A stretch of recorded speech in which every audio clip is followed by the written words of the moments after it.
This presentation is from Wayne Grimshawe, who's the Customer Service Director at Photobox. Now, having worked in customer service for over 20 years and worked at every level from the front line to director level, Wayne brings a wealth of energy and passion for the customer. Hi, Wayne. Great to have you with us. Hi, Nick. How are you? I'm very well. How are you today? Are you good? I'm very good. Yeah, looking forward to this. Okie doke. So, are you ready to go? Yep. When you're ready to let me. Over to you. Okay, so as Nick said, I'm Wayne Grimshawe, I'm the Customer Service Director at Photobox. I'm not going to talk to you about things like best practice. What probably more this presentation is a story of Photobox over what we're calling the COVID years, and a different sort of challenge that we've had probably to most other e-commerce businesses that we come across. So a little bit of an intro. Photobox, unless you know, is a photo printing company. Literally capture your memories and put your photos on various products. And we're all over Europe, but mainly operating within UK, France, Spain, and Germany. It's traditionally, I would say, as a business, been centered on what we call photo books, which has a more older generation about getting those lovely memory photo albums in rich colour and that can last the test of time. A lot of work was done on the business before, but it was easy to acquire new customers. So easy that really where it was heading was going down a more discount route and therefore driving promiscuity in the marketplace. But it was easy to make a decent amount of money. In late 2009, we noticed that actually the market was shifting. There was a new entrant to the market, and we call it the Instagram, Snapchat generation around photos, which actually behave in a different way and have different needs. Also, the discounting nature was starting to then hurt some bottom lines, and it was that focus of actually, if more entrants, a lot more new entrants to the market and the driving growth in app meant that actually it has to be about retention and the business needs to change and pivot. So actually, the business made a massive change, all launched in January 2020. As you can start to see, this sort of starts to tell a terry tale when we start to map COVID over it. New CEO, different leadership, new strategy, new vision, new measures, everything to try and focus and pivot the business into where we want it to go. And that then means that we have our 2020 story. Now, I'll talk over this, but this is a really interesting point where we'll go through the various steps. So you start to see January 2020, we realise in the grey bars there, you've got our NPS. And we decided to focus on NPS for a lot of different reasons around its links with our knowledge and data of it linking with retention. But as we all know, other measures are available. You start to see COVID hit. And you see those moments in April where actually our orders, the blue line, starts to really separate away from our budget. And you see that start to hit in April when we have socially distanced in our factories. We start to see our carriers come under pressure. We start to see people behaving in a very, very different way. But what they did when they were on lockdown is they sorted through their photos. They started to create all those albums and books that they should have done. They started to capture all of those memories and sort them in the right way. And that really, really drove big amount of sales going all the way from April through to June. But you can see our customer experience takes a dip. And that's because we hadn't fixed a lot of the inherent problems that have been underfunded in the business when it's actually all about driving new customers and then driving a good level of EBITDA into our business. And it was only when we started to get a little bit of respite in July that we started to really focus and understand, and those couple of months helped us to understand what was broken, what needed fixing, what was the value of that being fixed, what was the link between NPS and retention and what value that would bring into our business, and how can we change the mindset of our people within our organization to focus on how we can get customers to come back. And we started to cope with, obviously, all over that period. And you see the second spike we start to see away from our budget was in August. And that's where we start to see things like jigsaws become popular. So people were actually thinking, actually, I'm separated from my families. How can I send a gift that actually will provide that memory? And we saw year on year a 400% rise in number of jigsaws, cushions, those kind of elaborate products that actually enabled customers to feel closer to their loved ones. But all of this time, those orders way above our budget. So we're really, really straining on our organization. And then to the back end of the year, we have our usual Christmas rush, which is in the many times of many e-commerce peaks. And you can start to see that NPS fall considerably all the way down to December, albeit not as low as we were in January. And that was what I would say. We were trying to change the wheels, likened to the Auto Trader presentation before. We were likened to try and change the wheels of a car with it driving along. How do we actually get a grip on what's going on? How do we actually, whilst we're chucking resource at our factories where we can, while we're putting pressure on our carriers, while we're trying to change things in the customer experience, how do we start to make better choices? Because I'd probably say all of our good response, all of our endeavor, all of our positivity in the way we're doing the customer experience was tactical. It was very much about what can we do in the moment? How can we adjust it? How can we move it forward? So that really takes us onto a very, very different approach. And you see with the products, with the products we're starting to look, the way we're starting to present ourselves is how we can appeal to that generation that I talked before, how we can still stay true to ourselves, and how we can then start to deliver on our customer promises. So much change within the organization going through Christmas. Usually through Christmas in 2020, you usually have a lockdown on all of the change. But we started to understand actually what can we sustain and what can we start to augment. We were one of the first businesses through that period to bring on Amazon as a delivery partner.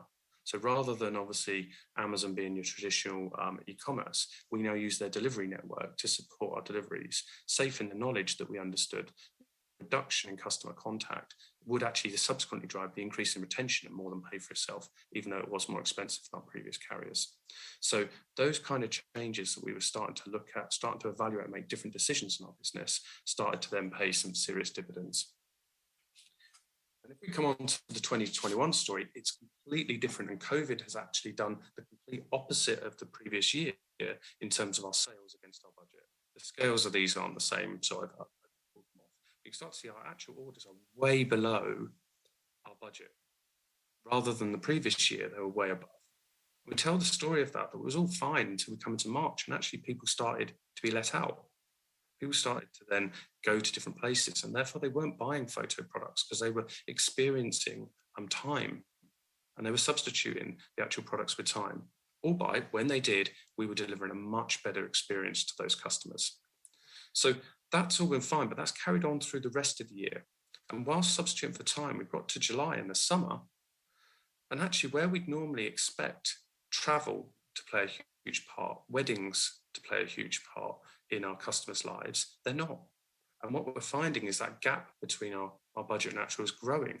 It's not because they don't value a photo product. It's because they actually don't think they've got photos worthy enough in order to order. So we're actually doing some work now to help customers to understand what is a worthy photo, what is actually the right memories to capture. This has been a difficult challenge for us as a business to hold the course in customer experience and not go back to our old ways of severe discounting and putting pressure against our competitors, because actually overall demand is not there this year. It's been a difficult story for those of us that work with the board, for them not to react and hold the line and say the investment in the customer is still the right long-term payoff, particularly when you see the gap between some of these lines. But what we're starting to understand in our business is how we look at demand and how we understand and how we move that forward. So there are many investments still going on in our organization purely because we're using different data points. So we're looking at how many photos are being taken over the years with looking at Google, looking at iOS data, looking at those. How many of those are linked to events, whether they be new births, whether they be weddings, whether they be travel, and then looking at projections for next year. So, for example, we already know that there's going to be likely to be a baby boom next year with pregnancies on the rise. We already know that, fingers crossed, if everything starts to work out okay, that travel could open up next year. And we already know that weddings actually could continue to play a big part. These do two things for our organization. One, it's enabling us to restructure our organization around events. So we're going to refocus our business around those themes. So how well are we performing in travel? How well are we performing in new baby? How well are we performing in weddings? And subsequently, it will also enable us to start to flatten out that demand and that, I would say, I'll put the right word. We use a very funny word in our business around actually, we're hooked on Christmas. So our whole demand, you see the demand curve of the graph previously, is hooked on Christmas. How do we pull out from being hooked on Christmas and be there for customers all the year through? And there's things that we started to move into, like cards. So yeah, wedding cards, new baby cards, thank you cards, to try and then drive that personalized nature into our customers. So I know it's a short story. I know it really shows a different view of how we've had to cope through COVID. It gives us some optimism now for next year. We're trying to hold the line on customer experience, even when you'll see business revenues are actually struggling this year, but due to that demand. But we're driving a different level of insight around our customer into our business to enable to give people the confidence to play the long game rather than react to the short game. So that's a bit of a short view of photos. I think what will never stop, I think, with the current generation is that photos will bring people closer together, particularly as people communicate in shorter bursts.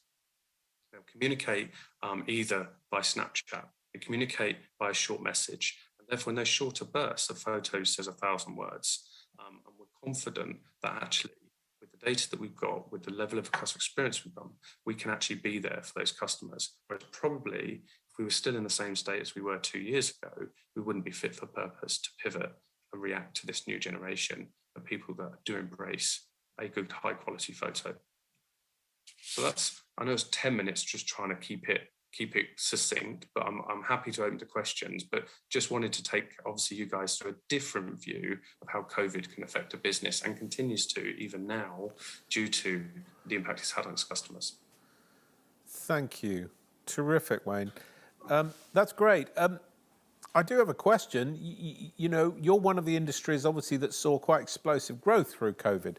Not only that, you had to also deal with lockdown and all the changes that went with that. So, you know, what was the most important thing for you in engaging people during this period of disruption while they were distanced and under pressure? I think it was bringing the customer front and centre. So we did a lot of work to help our teams in our factories, particularly, that were still going to work, even when there were obviously our office people were then staying at home because they were needed in our factories. They couldn't work from home if they needed to. And showing those pictures that were coming off the line and the difference they were going to make from people. We did a lot of celebration of events and types of photos that were coming off, and then shared those around our business.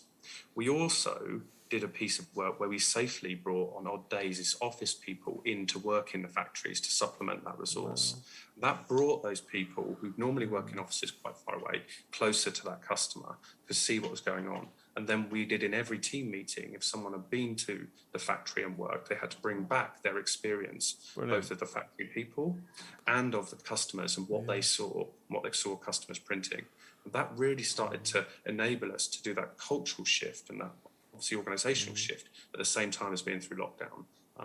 And then we made things like in every presentation, there were current images of what people were ordering, what photos they were using, so that we could always continually bring them front and center. But yeah, it wasn't easy because we had that battle of availability, resource, stresses, and obviously, managing a business at the same time. So you kind of created an external focus that united everyone, but it was also a focus that was to do with, you know, the higher good of what you were doing, not just flogging product and making money.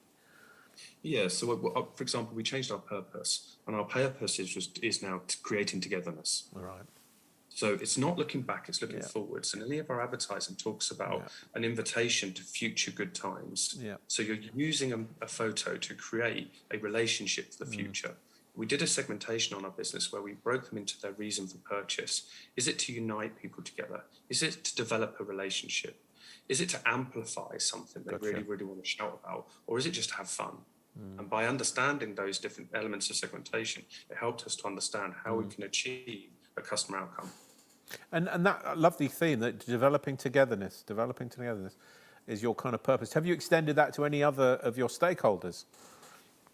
So the hardest bit through this is managing our carriers, because very easy when they came under pressure for them to just, we can all talk about, and I'm not going to name names of carriers that have thrown things over a fence or they've left things in the rain or everything else. What we started to do is to share a lot of our stories with our carriers so that they can understand of what this is, what they are handing off is going to do for that customer. And we saw a lot more care, particularly around photo books. So a big reduction in the complaints where photo books have been left in the rain.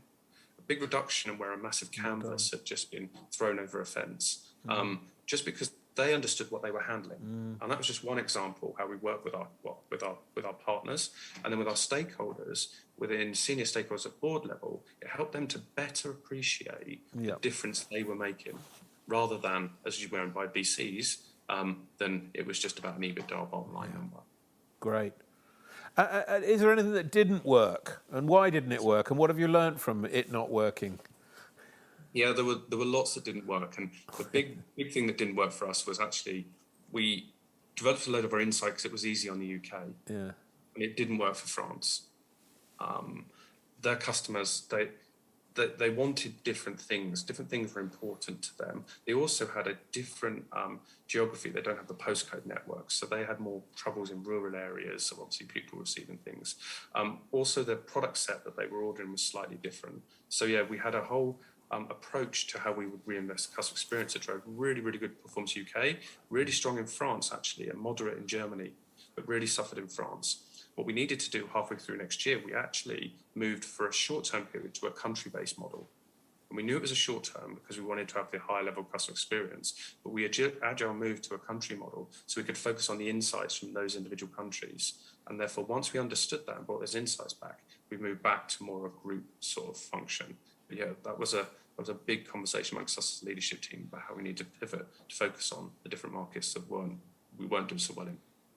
Okay, one more question before we break for coffee. What's next for you in your journey to improve the customer experience? So next for us really is helping customers to understand what Photobox truly is.